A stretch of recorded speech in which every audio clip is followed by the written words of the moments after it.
درتللی نشم دالی دنو دی ارمان کلا مزا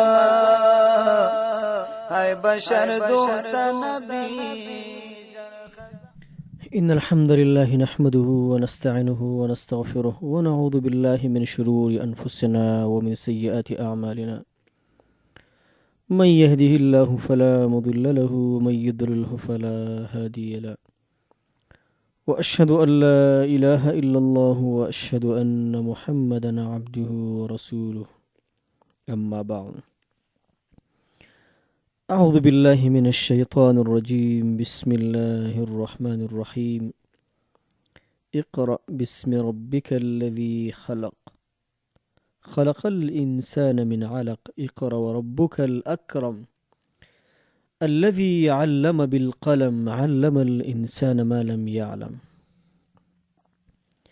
د نبی کریم صلی الله علیه وسلم ښکلی مبارک سیرت تر دې ځایه رارسېدلی و چې نبي صلی الله علیه وسلم به د فکر د سوچ لپاره غار حرا ته نبي علیه السلام د هغې نه وروسته د نبوت نه مخکې 6 میاشتې ښه خوبونه لیدل. غار حرا کې به نبي علیه السلام ورځې شپې بلکې ډېرې ورځې کله کله تېرولې. خدیجة الکبرا رضی الله عنها به غار حرا ته کله خوراک شن هم ورلله. همغه و چې جبریل علیه السلام غار حرا ته راځي او نبي صلی الله علیه وسلم باندې د قرآن کریم مبارک اولنی 15 آیاتونه د سورة العلق دا نازلیږي. په نبي صلی الله علیه وسلم باندې روب راځي، تاثیر پې راځي، حتی د هغه د وجود اندامونه، د هغه د وجود غوښه پره پیدا راغله. مخکې د هغه یادونه من کړې ده. جبریل علیه السلام 3 ځل دا کلمه ورته لولې چې اقرأ. نبي علیه السلام وایي چې ما انا بقارئ، زه قاري نه یم، زه لوستونکی نه یم. تر دې چې جبریل علیه السلام ورته لوستل کوي، هغه یې بې لولي. نبی علیه السلام وجود رپېده تر دې چې کور ته را روان شو. په لاره کې مختلف خیالات ورسره ملګري شو چې د ما باندې څه وشو. کله کله به اراده وکړه چې ځان د یو څه نه ګزار کړي. جبریل علیه السلام به ورله ځان وښود چې انت رسول الله و انا جبریل، ته د الله رسول یې، زه جبریل یم. کور ته نبی علیه السلام راغلی دی. عایشې صدیقې ته وایي زملوني زملوني.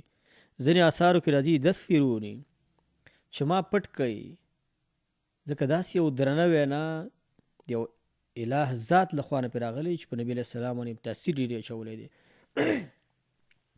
نبی صلی الله علیه وسلم خدیجة الکبرا ورباندې بسترې وغیره واچولې چې لږ راجوړ شو، لږ حالات یې ولویل تر دې چې دا قصه دا جریان ټول ولویو.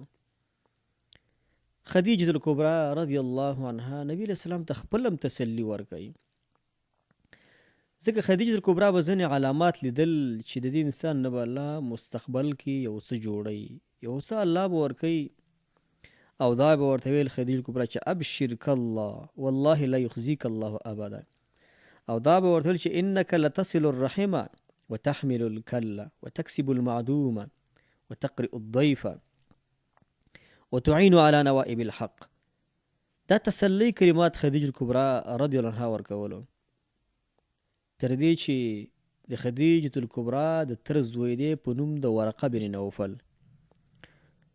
نبی علیه السلام د ځان سره کو د ورقه بن نوفل د کور په طرف باندې ورغله چې دا یو عالم دی، د عمر نه ډېر دی، په سوریاني، عبراني، عربي په دې ژبو هم پوهېده، د تورات انجیل په دې کتابونو هم پوهېده. هغې ته ورغلل، د هغې سره کېناستله. او ورقه بن نوفل دا د هغه ډلې څخه دی چې د جاهلیت په دور کې ځینې خلک په ابراهیمي طریقه باندې روانو. ځکه هغوی ځان سره سوچ کړی چې دا د مکې دا خلک دخواسې د خپل خیال پسې روان دي، خپل خواهش چې وله څه ښایسته کړي د مغې بندګي کوي، یو ستر رب دې خلکو پرېښی دی. ګوره موږ ته الله تعالی روغ دین را کړی دی، خلکو دا دین ګډوډ کړی دی. نو سوچ او فکر دې ځان سره وکړو. او دا خبره ولا سیخ کاره نه شولو چې دا خلک بوتانو ته سجدې کوي. په دې طلب کې ځینې د مکې مشرکانو د شام په طرف هم یو سفر کړی دی. هلته خلکو ته ویلي دي چې موږ ته په دې دین کې د صحیح دین والا خلک ایښی. اول یهودي عالم ته ورغلي دي، د هغې نه وروسته بیا نصراني عالم ته ورغلي دي. ولې دې خلکو سره سوچ او فکر و.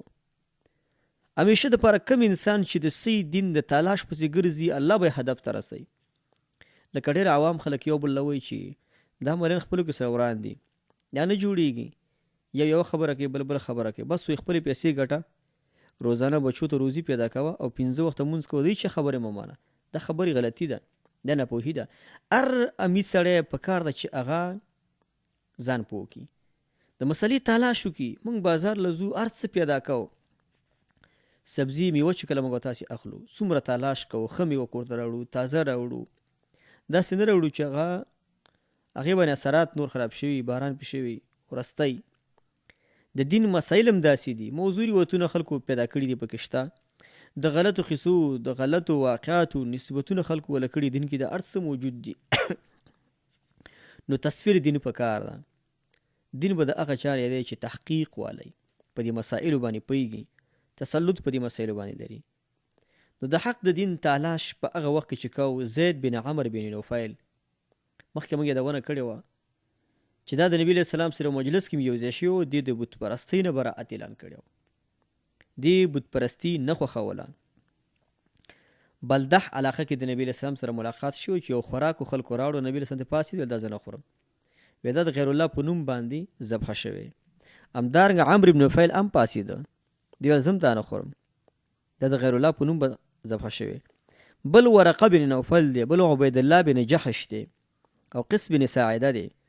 دارنګه ځینې هغه خلک چې هغوی به د جاهلیت په دور کې د صحیح دین تلاش کو، ابوذر غفاري دی، عمرو بن عبسه، د هغه کسان دي چې دوی سره به دا سوچ و دا فکر به ورسره و چې موږ څنګه صحیح دین پیدا کړو، په صحیح طریقه باندې موږ څنګه کلک پاتې شو. ځکه دا خلک څه یو څوک او څوک په بل طرف روان دي، دا صحیح دین به د چا سره وي؟ لکه د سلمان فارسي رضی الله عنه واقعه به وروسته انشاءالله راشي چې هغه د ایران د اصفهان نه روانېږي، د مختلفو سازانو سره مخ کېږي تر دې چې مدینې طیبې ته رارسېږي. ولې سوچ او فکر د هغې سره چې موږ څنګه د صحیح دین والا جوړ شو. دا 15 نفر تللی دي او په شام کې د یهودي عالم سره مخ شوي دي. هغو ته یې ویلي دي چې موږ د مکې نه راغلي وو او موږ د صحیح دین طلبګار یو، صحیح دین موږ ته وښیوئ چې صحیح دین کم یو دی، د دروغو دین موږ ته مه ښیوئ. او یهودي ملا سره ناستي د 15 نفر ورقه بن نوفل په شمول باندې د صحیح دین د طلب دپاره د مکې نه دا خلک شام له تللي دي، یهودي عالم سره مخ شوي. یهودي عالم ورته ویلي چې انک لا تدخل فی دیننا حتی تأخذ نصیبک من غضب الله، ورته وایي زمونږ په دین کې به ته نه رانوځې، د الله غضب به په تا باندې کېږي. د دې مختلف تعبیرونه علما د دې خبرې کوي. صحیح تعبیر د دې دا ده چې زمونږ دین ګډوډ شوی دی، زمونږ په دین کې دس شوی، لاسوهنه پکې شوي، مسائل د خپل غوښتنې موافق پکې مطرح شوي، جوړ شوي دي. هغه احکام چې د حدودو سره تعلق دی، هغه احکام چې د ځینې جرایمو سره تعلق دی، دا ټول ورنه اپله شوي دي. یهودو به دا ویل که جهاد په چا جاري کېږي؟ په غریب باندې. سرمایهدار به همدغسې ګرځي، سرمایهدار سره معمولي یو عمل به ورسره وکړه، نور پرېښود، خلکو به دا هر څه به کوله. نو دې یهودو دې نصاراو د خپل دینونه چې دي دا ګډوډ کړي دي چې سوچ او څه فکر ورسره نشته دی. نن په دنیا کې چې کوم خلک ځان له کتابیان وي، هیڅ کتاب نه خبر نه. نن په دنیا کې یهود، نصارا، د عام انګریزان د اصل کې علمانیانو له ورته خلک دي. ځکه علمانیان څه معنا؟ چې هیڅ دین نه مني، سیکولران چې ورته وایي، د هیڅ دین پلویان نه. لکه زیات یهود، نصارا، زیات علمانیان د اعتراض کوي که نه چې قرآن کریم کې یهودو له مغضوب علیهم ویل شوي، نصاراو ته ضالین ویل شوي دي، عام یهودو له دا ویل شوي چې دا د ځمکې په سر شریان خلک دي، اولئک هم شر البریه. هغه قرآن کریم باندې اعتراضونه کوي چې ګوره دا قرآن کریم د بې انصافۍ خبرې کړي دي.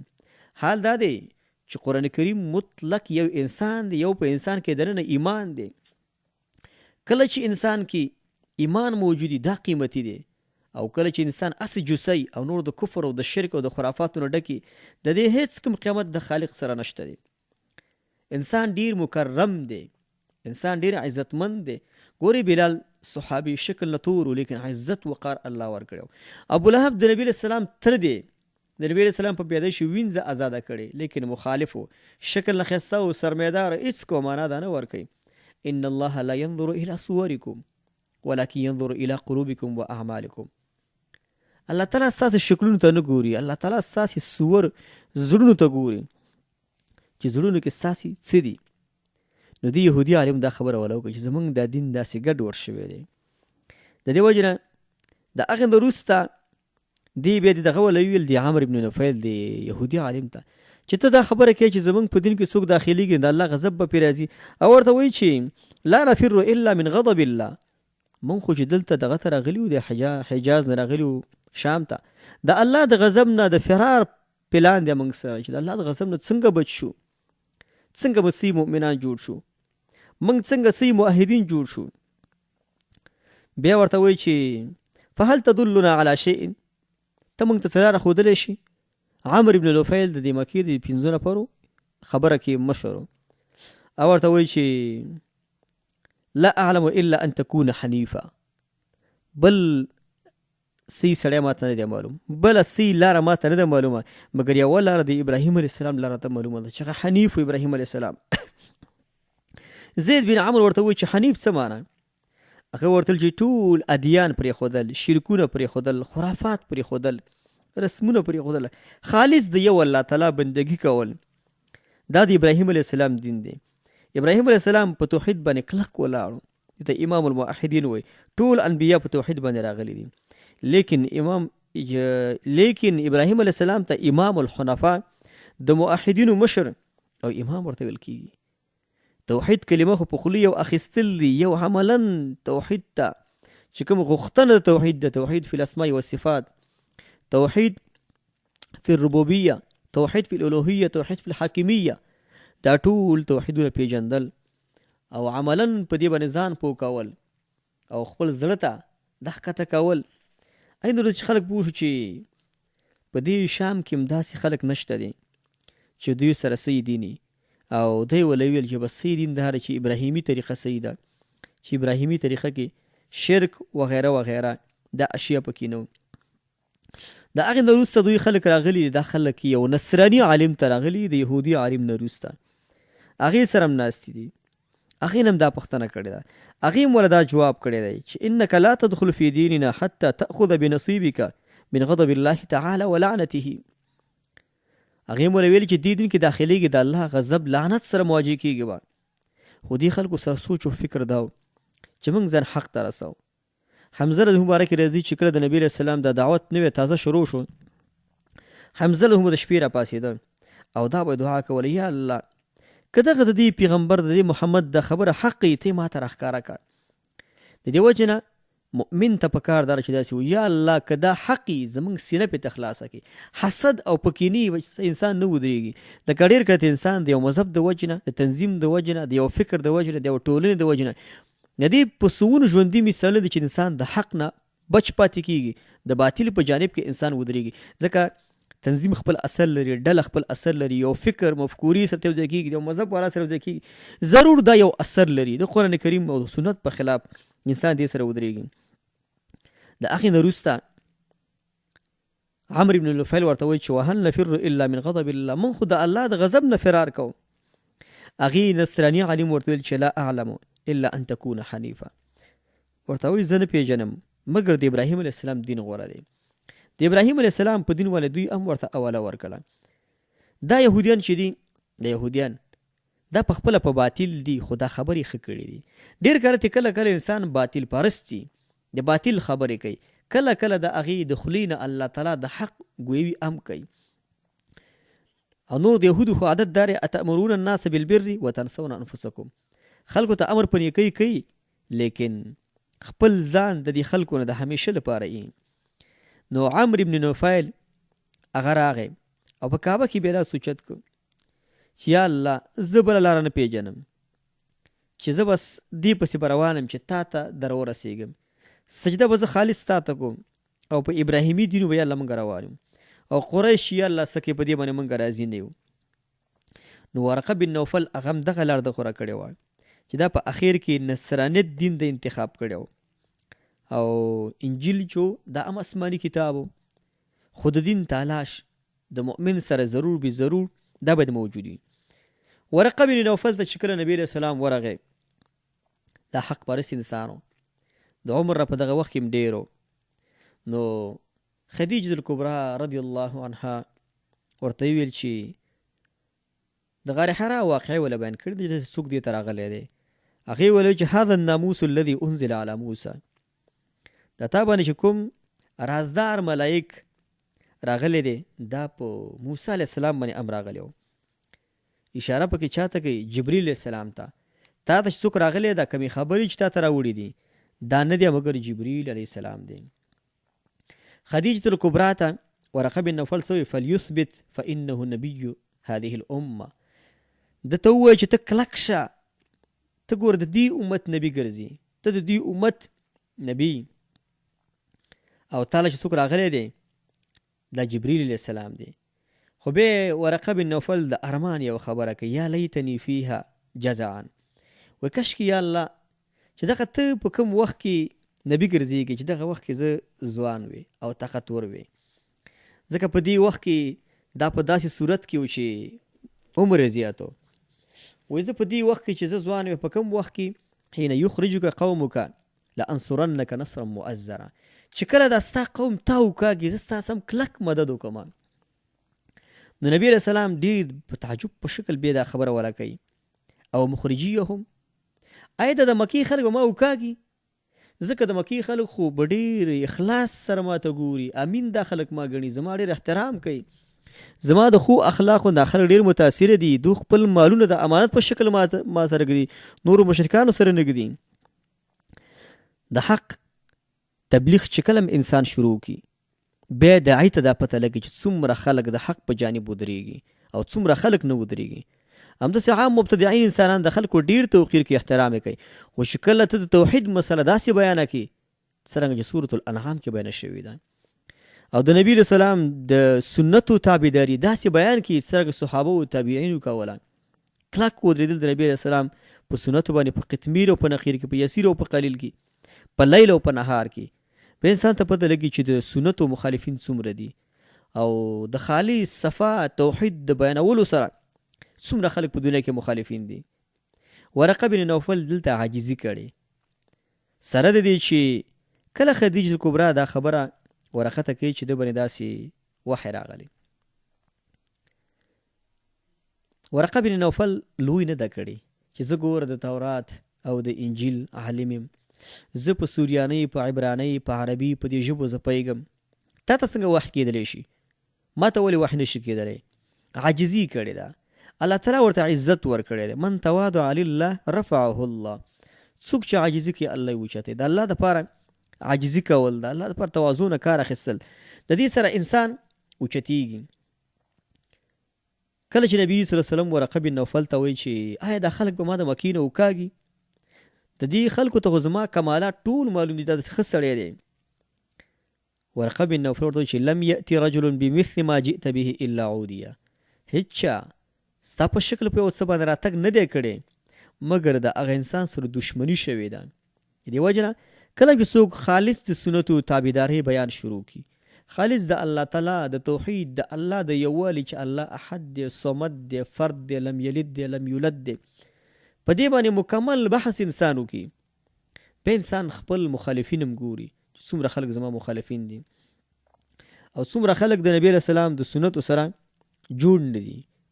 نو ورقه بن نوفل د نبی علیه السلام دفاع کړې او دی ارمان کړی دی چې زه اوس ډېر بوډا یم، سپین ږیری یم، چې کله الله تعالی ستا د نبوت شروع کوي، تا ته خبر درکوي په دعوت په تبلیغ باندې، کاش کې زه هغه وخت کې موجود وي، کاش کې زه هغه وخت کې ځوان یم چې زه ستا مدد وکړم او ستا په څنګ کې زه پاتې شم. نو ورقه بن نوفل د هغې نه څه زمانه بعد وفات شو. عایشه صدیقه رضی الله عنها نبی رسول الله پوښتنه کوي وروسته چې د الله رسوله ورقه بن نوفل دا خو په هغه دور کې وفات شوی دی چې ابتدا د نبوت و. ورقه بن نوفل جهنم ته تللی که جنت ته؟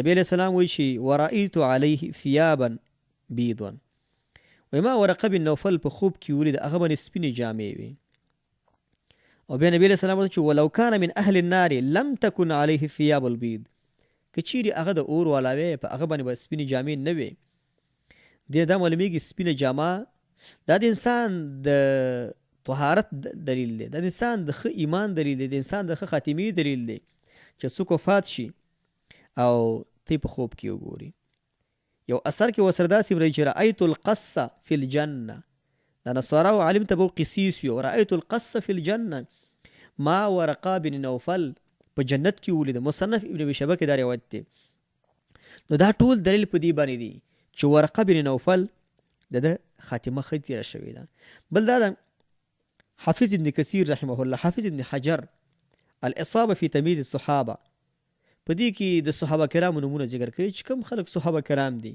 په ابتدا کې چې کوم صحابه کرام ذکر کوي چې اولین هغه خلک چې په اسلام کې داخل شوي دي په دې کې د ورقه بن نوفل نوم ذکر کړی دی او دا ویلی دي چې دا هغه د پخوانو مؤمنانو د جملې څخه دی نو الله تعالی د باندې رحم کړی دی ځکه چې دا عاجزي وکړله تواضع نه کار واخیسته ورقه بن نوفل هم څه زمانه بعد وفات شوی د نبی علیه السلام دغه بشارت ورکړی عایشې صدیقې رضی الله عنها ته چې دا حالت انشاءالله ښه دی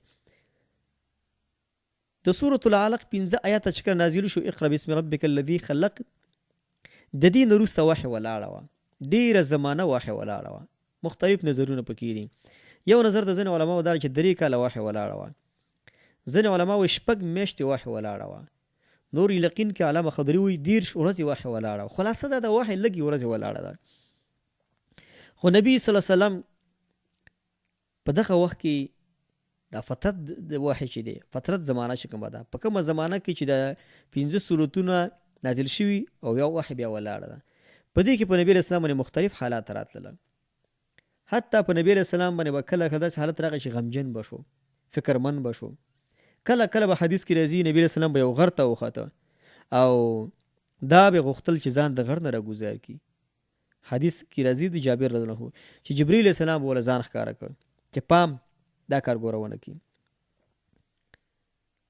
پام دا کار ګورونه کی ته د الله تعالی رسولي ته د الله تعالی نبی سوال دا چې وحی ولې ولاړه ده اقرأ باسم ربک الذي خلق د دې وحی او د یا ایها المدثر منځ کې وخت شته یا شپږ میاشتې یا 10 ورځې یا کم یا زیات د دې علامات څو وجې ښیي یو وجه دا ده چې نبی علیه السلام چې کله ابتدایي وحی راغله ډېر زور یې ورته ورکړ دی وحی ځکه درون کلام دی یو ستر مسؤلیت ورته وسپارل شو که دویم ځلي زر وحی راغلی وی کیدای شي نورم کمزوري روب دا په نبی علیه السلام باندې راغلی وی وحی لږ وروسته شوله چې نبی علیه السلام دویم وحی ته جوړ شي دویم ځواب علماو دا کړی چې د جبرئیل سره ملاقات په دې کې یو شوق دی یو خوند دی یو لذت دی یو مزه ده پکې چې د انسان ملاقات د جبرئیل علیه السلام سره کیږي او جبرئیل تعالی ځکه دا الله استازی د انسانانو ته جبرئیل تا ته وایي چې زه جبرئیل یم شوق مینه رغبت سوچ کله چا سره مخ شي او ډېرې مینې ورسره وي دویم ځلي د هغې د لیدلو د انسان ډېره تنده ښکاره کوي چې ډېر د هغې په زه تږی یم د نبي علیه السلام د شوق او د رغبت اضافه کېدلو دویم ځلي ملاقات د جبرئیل سره ځکه وحی وروسته شوې ده دویم ځلي بیا وحی د هغه نه وروسته بیا راغلی ده نبي صلی الله علیه وسلم دلته دا خبره هم کړې ده چې زه ځان وجنم ولې وایي ځان به یې غر ته مخامخ که ځان به یې راګوزاروه جبرئیل السلام به له ځان مخامخ که سوال دا دی چې ځان وجل خو جایز نه دي هغه څوک چې ځان مړ کوي ځان په ټوپک ولي ځان اوبو ته ګوزاري ځان د ګاډي مخې له ګوزاري دا حدیث کې راځي چې خالدا مخلدا فيها ابدا چا چې ځان مړ کړي د انسان به جهنم کې همیشه به پروت وي امام بخاري رحمه الله د روایت نقل کړی دی دلته علما وایي چې دا ابتدا د نبی علیه السلام ده ابتدا دي دې وخت مسایل د دین احکام شرعیه لا بن شوي نه دي دا هغه ابتدایي مراحل دي نبی علیه السلام باندې وروسته الله تعالی چینی د علم را خلاصې کړي دي او وروسته الله تعالی دروازې د علم الله تعالی په نبی علیه السلام باندې دا وروسته را خلاصې کړي دي دا آیتونه بیا نازل شوي دي یا ایها المدثر قم فانذر وربك فكبر وثيابك فطهر والرجز فاهجر ولا تمنن تستكثر ولربك فاصبر دا آیتونه په دې کې د نبی علیه السلام ډېر کمالات اشاره ده. نبی علیه السلام ته په دې کې دا خبره کوي چې د بسترې نه نور پورته شه، دعوت شروع وکړه، خلکو ته دا خبره وکړه، خپلې جامې پاکې کړه او خلکو ته به کومه خبره کې وربک فکبر، د رب لوی بیانه کړه. خلکو ته وایي چې الله تعالی ډېر لوی ذات دی، ډېر عظیم ذات دی. تاسې د الله تعالی دا ستر ستر مخلوقات وګورئ، دا ټول الله تعالی پیدا کړي دي. د رب کبریا خلکو ته بیانه کړه. خلک د څه نه بچ کړه؟ خلک د حسد نه بچ کړه، د شرک نه خلک بچ کړه، د کفر نه خلک بچ کړه، تکبر نه خلک بچ کړه، تعصب نه خلک بچ کړه، حرام خورۍ نه خلک بچ کړه، د قتل و قتال نه خلک بچ کړه. ځکه مؤمنان ترمنځ چې وینې توی کېږي دا لوی مصیبت دی. د فسادونو نه خلک بچ کړه، د نشي توکو د استعمال نه خلک بچ کړه. د دې لپاره نبی علیه السلام راغی او نبی علیه السلام خپل دعوت ته کار یو او شروع شو. نبی صلی الله علیه وسلم دغه نه وروسته ټول غلط صفات د انسانان نه لرې کول، ټول ښکلي صفات په انسان کې داخلېدل. څومره ښکلي صفات چې انسان کې موجود وي. په دې کې هم دې له اشاره ده وثیابک فطهر، مطلب ته خپلې جامې پاکې کړه. تزکیه د نفس ته پکې اشاره ده. ځان ډېر پاک ساته. د څه نه؟ یا ظاهري پاکوالی هم دی، باطني پاکوالي ته هم پکې اشاره ده. حسد نه، د بغض نه، د تعصب نه، چې ستا په سینه کې هېڅ هم باید نه. انتهایي صدق پکې ستا په سینه کې. نبی علیه السلام ته اشاره کوي چې ته باید کامل انسان یې. د دې وجه نه نبی علیه السلام باره کې حسان بن ثابت اشعار ویلي که نه چې د نبی علیه السلام صفات یې بیان کړي وي. خلقت مبرأ من كل عیب كأنك قد خلقت كما تشاء واحسن منك لم تر قط عیني واحسن منك لم تلد النساء. ته د هر عیب نه پاک پیدا کړی شوی، ته داسې پیدا کړی شوی لکه د انسان د خوښې مطابق چې انسان پیدا کړی شوی وي. ورته وایي چې ستا نه ښایسته زما سترګو په ژوند کې نه دی لیدلی او ستا په شانته ښکلی حسین زنانو پیدا کړی نه دی. د زنانو نه داسې پیدا کړی شوی، کله تولد کله نه دی شوی. او رجز فهجرو کې اشاره څه ته ده؟ د ګناهونو پرېښودل، بتپرستي پرېښودل. ځکه هغه وخت کې بتپرستي زیاته وه او نبی صلی الله علیه وسلم معصوم دی د صغائرو د کبائرو نه، د نبوت نه مخکې او د نبوت نه وروسته. ولربک فاصبر کې دې ته اشاره ده د الله دپاره صبر کوه. دا ټول کارونه چې ته کې، دا دعوت چې ته کې، د کفارو سره مقابلې چې ته کې، د ټول امت تربیت چې ته کې، د مجرمانو سره مقابله دا ډېر ګدون کار دی. ته ډېر یو ستر کار ته مخامخ شوی. څوک به خبره مني، څوک به خبره نه مني. داسې انسانان سره مخ کېږي د اخلاقو نه به ډېر خرابي. داسې انسانان سره مخ کېږي د اخلاق نه متوسطي. داسې انسانان سره مخ کېږي چې کتابیان به ځینې مشرکان به ځینې مجوسیان. نبي صلی الله علیه وسلم الله تعالی راولېږي، د دعوت خبره شروع کړه چې دعوت شروع کړه. په 30 کالو کې نبی علیه السلام د دنیا نقشه بدله کړې ده. د دې وجه نه یو انګریز کتاب لیکلی دی، هغه یو عربي ژبې له اړولی د عربۍ کې نوم دی 100 رجال فی التاریخ. په تاریخ کې 100 نارینه. دی ښودلی دی چې په نړۍ کې 100 داسې اشخاص تیر شوي دي چې دوی چې کوم کار تصمیم نیولی دی، کار هدف ته رسولی دی، خپل کار کې هغه انسانان بریالي راغلي دي، خپل کار کې کامیاب شوي دي. اول په دې کې د نبي علیه السلام نوم ذکر کړی دی چې دې خلکو ورته غاړه ایښې ده. چې تاسو د نور انبیاو دعوتونه وګورئ، د اخري پیغمبر دعوت وګورئ. د مکې مکرمې نه دعوت آغاز کیږي، بیا مدینه طیبه د اسلام مرکز ګرځېږي او تمام دنیا کې الله تعالی اسلام خوروي. راتلونکي درس کې انشاءالله په دې خبره کوو چې وحی نبی علیه السلام ته کېدله، د وحی اقسام کوم دي. وصلى الله تعالى على خير خلقه محمد وآله وصحبه أجمعين.